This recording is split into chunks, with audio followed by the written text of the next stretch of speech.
സർക്കാർ രേഖകളിൽ വ്യക്തിയുടെ പേരിനോടൊപ്പം അമ്മയുടെ പേരും നിർബന്ധമാക്കിയ സംസ്ഥാനം മഹാരാഷ്ട്ര. തദ്ദേശീയമായി വികസിപ്പിച്ച ആയുധങ്ങളും സാങ്കേതിക ഉപകരണങ്ങളും പ്രദർശിപ്പിച്ചുകൊണ്ടുള്ള ഇന്ത്യൻ സേനകളുടെ അഭ്യാസ പ്രകടനം രാജസ്ഥാനിലെ പൊക്രാനിൽ നടന്നു. ഇതിന്റെ പേര് ഭാരത് ശക്തി. ഇന്ത്യയുടെ തിരഞ്ഞെടുപ്പ് കമ്മീഷണർമാരായി പുതുതായി നിയമിക്കപ്പെട്ടവർ ഗ്യാനേഷ് കുമാർ, സുഖ്ബീർ സിംഗ് സന്ധു.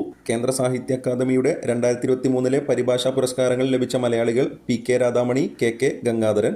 ഗുരുവായൂർ ദേവസ്വം ജ്ഞാനപ്പാന പുരസ്കാര ജേതാവായ കവി രാധാകൃഷ്ണൻ കാക്കശ്ശേരി. രാജ്യത്ത് ഏക സിവിൽ കോഡ് നിലവിൽ വന്ന ആദ്യ സംസ്ഥാനം ഉത്തരാഖണ്ഡ്. വിവാഹം, വിവാഹമോചനം, പാരമ്പര്യ സ്വത്തുക്കളുടെയും ഭൂമിയുടെയും കൈമാറ്റം തുടങ്ങിയവയിൽ ജാതി, മത, സാമുദായിക വേർതിരിവുകളില്ലാതെ എല്ലാ പൗരന്മാർക്കും ഒരേ രീതിയിലുള്ള നിയമം ബാധകമാവുന്ന സംവിധാനമാണ് ഏക സിവിൽ കോഡ്. അന്താരാഷ്ട്ര നാണയനിധി പുറത്തുവിട്ട കണക്കുപ്രകാരം ലോകത്തെ അതിദരിദ്ര രാജ്യങ്ങളിൽ ഒന്നാമതെത്തിയത് ദക്ഷിണ സുഡാൻ. യമനാണ് ഏഷ്യയിലെ അതിദരിദ്ര രാജ്യങ്ങളിൽ ആദ്യത്തേത്.